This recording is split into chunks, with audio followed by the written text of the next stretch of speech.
Hey, what's up, everyone? My name is Kitty Antix, and this is my new podcast. It's called Nurturing the Mind. It's going to be talking about mental health and psychology and inner peace and all that good stuff. I have my great and good friend, I don't know, great and good, everything, my good friend, long-term friend, Dr. Joseph Marquez. I'm just going to call him Joseph because that's how I know him. We've known each other since high school. Yeah, and that's what, like, don't say our age here. I won't. You said 20 years though, right? Yeah, it's Dang. it's been a while. I know, it's so good. It's so much fun. I love it. But today is super special because I'm excited to talk about psychology and mental health. Yeah. Let's talk about the concept of mental illness. Okay, so let me start by saying what it is, because I feel like that term is often thrown around and people may not know really what that is. So mental illness is a condition that can have many shapes and forms, and it can manifest as different types of behaviors. But I'm going to break it down to the most important thing that defines a mental illness. A mental illness is a pattern of behaviors that creates impairment across the person's life. So you start to see a person that's having difficulty with their social life, with their medical health, with their ability to keep a job, with their ability to maintain or to control their emotions. They're often moody. So a mental illness is this pattern of behaviors that leads to impairment. Okay, that's like a very general understanding.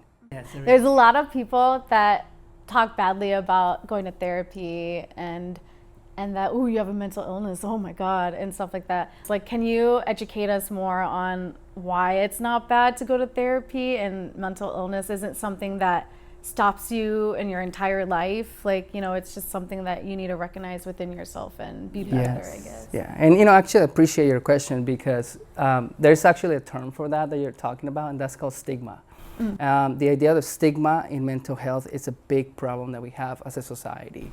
I think through the passage of time, we've learned that it's good for us to go to therapy, and if without going too long, part of the reason why we have stigma in mental health is because psychology didn't start with a very positive beginning. No, there was a lot of horrible stories back then where people were tortured, and just because they have a severe mental illness. But we're not in that time anymore. Now, going to therapy is something that can benefit us because it's literally just a way to learn how to live your life in a more peaceful, calm way that is going to allow you to get to know yourself much better. Yes. Praise to that. Oh my gosh, yes, I love that. So what are the signs or reasons to know when someone should go get therapy? That is a good question, because there's a lot that you can look into. And as I mentioned earlier, right, so a mental illness disrupts your ability to function. Another thing that a mental illness does, it distorts your reality, meaning that you don't see the world as it is. You start to make a lot of assumptions or interpretations that not really match what reality is. So that's already, and it's important that I mention that, because that already puts a problem for people to know when is, like, quote unquote, the right time to go to therapy. But I'm going to still answer your question, because it's very important that we start to catch patterns of behaviors and ways of thinking that can lead us to problems. For example, if you start to see that people that you love don't want to be around you, if you start to see that you find yourself isolating yourself, if you start to see that you're having a lot of problems in many areas of your life, like work, family, friendships, right? Even just going to the bank and getting money, you walk out of that place and you're feeling angry constantly, or you're feeling sad constantly, right? So if you start to see patterns like that, when you start to realize something isn't quite right, those are signs that you may want to seek professional help, right? So other signs could be people start to tell you things like, hey, like, are you okay, right? Is everything fine? Because other people will notice. Again, mental illness distorts your reality, so you may not be aware what's going on, but other people that may not have the mental illness will detect that something may not necessarily be okay with the person at that particular time of their life. Yeah. So looking for those type of signs are important. So Yes. There's different levels of depression, I guess. There's like the mild. Mild, moderate, and severe. Okay, cool. What would be the signs of mild depression? So how we understand, and I'm glad that you're asking that, because we want to understand about mental illness, it's in a spectrum, right? So we have different levels. Mild, you have impairment, but you're able to somehow function a bit, right? So to give you an idea, I'm going to start from that severe to moderate and mild, so I think it's easier to put it that way. Severe, the person is sleeping all the time. They're missing work consistently. If they are able to maintain their job, which one of the things is they usually don't, they're fired because they're missing work, they're not, they're falling asleep at their job, or they're forgetting things, etc. That's severe. They're not interacting with family, or they're really angry all the time and they're fighting constantly. They're very isolated. You see so many different symptoms. They have depressed mood most of the day, all day, every day. They don't have energy, they don't have motivation. So you see a cluster or several different symptoms that do not allow the person to function anywhere. Does that include like not showering? Yes. Like not brushing your teeth, or like, well, whatever, or just like maybe not eating? Because I know when I went through depression, I did not eat, y'all. Yes. I did not. I was like, what? Food? Yeah, I was like, ugh, like I can't. I'll eat like literally 2 bites, and like the only thing though was good was that I lost weight and I looked really good. But yeah, and I know I wasn't healthy. I couldn't work out. I couldn't lift, and I love lifting, and going to the gym is my thing. But yeah, that's crazy. Yeah, those are behavioral patterns, absolutely. It includes all of that. Again, it disrupts your routine, it disrupts your ability to function. Moderate, you're still going to find similar patterns, but not as many. I mean, I'm just going to give you, like, just to give an idea, it's like you have 20 symptoms with severe. Moderate, you have like 10 symptoms, right? And mild, you have like 5, right? But they are strong enough to cause some sort of disruption. Moderate, let's say the person is able to have a job, but they're struggling, to keep up with it, right? They're still able to go and things like that, but you see that they're getting written up, right? And they sometimes forget some things. Most of the, like maybe 2 days out of the week or 3, they're making this mistake or that mistake, right? But they're able to kind of bring it back on, but they're struggling. Mild, again, less severe. They just go, they're able to function at work and all that, but they go home and they're crying, right? Because they're sad. That's me. But again, it's a combination of multiple different symptoms, right? But with mild, it's not as strong enough to cause such a strong impairment that everyone right away sees it. Right. Sometimes, the person usually may start to notice something isn't quite right, because, I can't just leave my job and go home and just not have the energy or even the desire to go to work the next day. They're able to function, they're able to go to family events and relate to others, but internally they're constantly thinking about their sadness. They're constantly thinking about, how lonely they feel. Right. Is loneliness like one of the depression symptoms? Loneliness or isolation? It's more. You see, loneliness is something that develops, and it can happen in depression. It's the idea the person perceives themselves as being lonely. Someone who's depressed may have a ton of friends, but they may perceive themselves as having nobody, right? And that can be triggered by depression. Yeah, but the isolation is the behavior that we see in depression. I also want to say, like, just crying does not mean like you're depressed too. Right. By the way, crying, because like you can, and like it's so crazy how people are like, I mean, I do it too. Like just like recently, I was like, I don't want to cry. I don't want to cry. But it's so important to cry and release emotions. I want to talk about how society messed us up. We couldn't show our feelings. We couldn't release it. Growing up, I guess it was like, stop crying. It's so important to cry. It Can we is. talk about No, that? it is, because there's a reason why we evolved to do that. Yeah. Right. It's not like we just have, randomly out of the sudden nature decided that we're just going to do that. Obviously, it's in our bodies, in our biology. So we have this coping mechanism, and let's call it for what it is. It's a coping mechanism that our body has designed to be able to soothe itself, right? And it starts from early age, Yeah. since we're baby, we learn It's that. innate. Exactly, Yeah. we learn that. So the idea of stopping ourselves from doing so is actually harmful, right? So, so point being said, right, is that we do want to encourage youth and even adults, to cry, to express what they're feeling, because it's a natural response to a pain that we have inside, right? Yeah. So yeah, very helpful. I think, how do you distinguish between crying that is, let me say, a coping mechanism versus crying that is now turned into depression?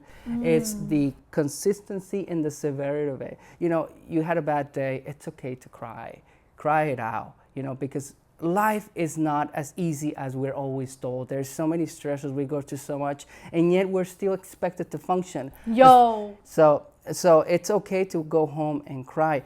I think that if you start to notice that you're crying every single day, and it happens multiple times a day, then that is looking more like a symptom of depression, right? Sometimes crying even for no reason, it gives you, okay, this is not a coping mechanism now. It's more like that you're having a response to something bigger. And it's deeper, right? Yes. And then a lot of people don't even know what that is. Yes. It's so funny. Okay, so let's go a little personal on kitty antics, I guess. So I have like a really good friend of mine that was leaving for work. Yeah. And as a young kid, I was always moving. I moved from California to Arizona to Wisconsin, and then build a crazy, awesome teenage childhood with my friends, and then having to move back here to California. And again, like, my mom was a single parent, so she did both roles as mom and dad, so she was somewhat absent. And so when my friend was leaving, I was like, oh my God, like, I know it's just 2 months, it's fine, people move, but like, I was just like, this attachment to my friend, I was just like, holy crap, I don't know what's happening. And I started crying closer to the date that my friend was leaving. And I was just like, oh my God, I don't know what to do. Like, why am I crying? I'm like, what is going on? Yes. But it was a trigger moment of my childhood moving so much. And my mom would leave a lot to conventions, learning about like her job and like finance and stuff. So she had to go like educate herself, right? So she was gone for that. And it triggered this moment when I was 5 years old that my mom left. And every time I hear The Hunchback of Notre Dame, because I would rewatch that freaking movie over and over again, because it was like 1996, right? I think that's when it came out. It was just crazy. Every time I hear it, I'm like, oh my God, I remember that. It brings back everything. Crazy trauma triggering like childhood. And like just talking about it makes me want to tear up. But yeah, it was just crazy. And then from that stress, like, it's a subconscious stress that I developed I don't want to say it, but I'll just say it. I'm really ashamed of this. This is really weird, but I shouldn't be, because it's something that it's out of my control. I developed shingles. It's adult chicken pox from it. Yes. And like, it was very little. The rash was very little. It wasn't big or anything, but I was like, what the heck is this? Right. Insane. Right. So your body like holds so much, trauma? Well, let me jump into what you're saying, because what you're bringing up is actually something extremely important, is the idea of how emotions relate to memory. So when I hear your story, it really helps me understand the idea of how our brain is designed to remember those parts of our lives that are emotionally meaningful to us. So that's why when we go to weddings, graduations, I don't know, the special day you had with your mom, let's say your birthday that your mom celebrated, and you remember it, like it just happened yesterday. It's because your emotions were so invested in that moment that your brain made it a point to remember. So emotions are pivotal to our survival. And one of the functions that they serve is to store memory. So that's why when you watch the movie, everything comes back, because that it gives you the feedback of how intense your emotions were at that time when the event happened. Yeah. So your brain made it a point to remember what actually happened. And it doesn't go away, it stays in your brain because it has learned that this is an important part of your life. And the wild thing that doesn't stop there, the brain has the ability to generalize things. So anything else that may relate to that moment is going to bring, if part of the whole movie back. And I mean that your friend leaving and all of that back to you, or the physiological response that you had. I know you use kind of like the word, trauma. I don't, but I don't know if we want to use that yet as trauma or not, but it was an impactful event, clearly. I think that the word impactful really captures that moment for you that was so meaningful. And so it just makes so much sense when you say what you go through biologically and what happened to you, because again, that's how heavy that was. And if we really want to use a terms, it was really an impactful adjustment that you had to go through. Why do we call it impactful adjustment? Impactful adjustment because it has so much meaning to you, and clearly you remember it. And sometimes, the thing about, again, I'm going to bring the term you brought, which is trauma. The one important thing about trauma is that it's not the event that's important. What we know in research and our understanding of trauma, you can have a car accident. You could, I'm going to go extreme here. You can almost lose your life and yet do not experience trauma. So what we what we have learned is that it's not about the event that creates the trauma, it's the interpretation of the event that leads to the creation of a traumatic experience. So someone could, like a friend moving away, if the person has, let's say, has a very strong attachment to that person, if it becomes such an impactful moment for that person emotionally, it could mimic the symptoms of trauma, because it's not about the event, it's about the interpretation the brain will have of the event. How interesting. So, that's crazy. It is mind-blowing, right? It's not the event, but how we think about it. How does someone like me or anybody else that's watching or listening, how are they going to be able to, decipher? Like see it, understand it, be kind to themselves, obviously. How do they do that? So identify, so like I said at the beginning, it's like, is it impactful enough that it's causing you to stop your life? Right? For example, are you constantly thinking about it? On top of that, is it coming back every single time you are with somebody? Let's say you're starting a relationship and that's the first thing that comes into your mind, and all of a sudden your focus goes into that memory rather than the moment that you're having with that person. So it starts to stop the flow of your life. That's one sign that you want to look for. What about, okay, so you said constantly thinking about it. Like, what's constant? Like 4 to 5 times a day? Not necessarily. Let me tell you this, because you can think about it, and if it doesn't stop you to function, then it's your brain. It's the way your brain is grieving, and grieve is such a complicated thing because everyone has their unique process. So again, the key is impairment. That's how you will know, maybe I want to consult with a professional. Maybe I do want to talk more in depth about what this meant to me. Okay, so grieve, your brain's going to grieve in its own unique way, and that could be thinking about your friend like 4 times a day, right? But it could be like a flying thought, so you're working to go, oh yeah, my friend, and you may feel a little bit sad, and then you breathe back, and then you're back to your functioning. So it's not really impairing you that much. You're able to function and continue to do things.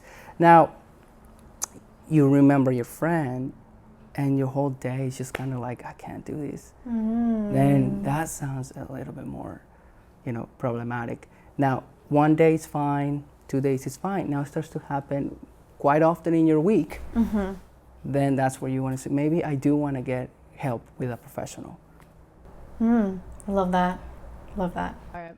Awesome. My name is Kitty Antix, and this is Dr. Marquez.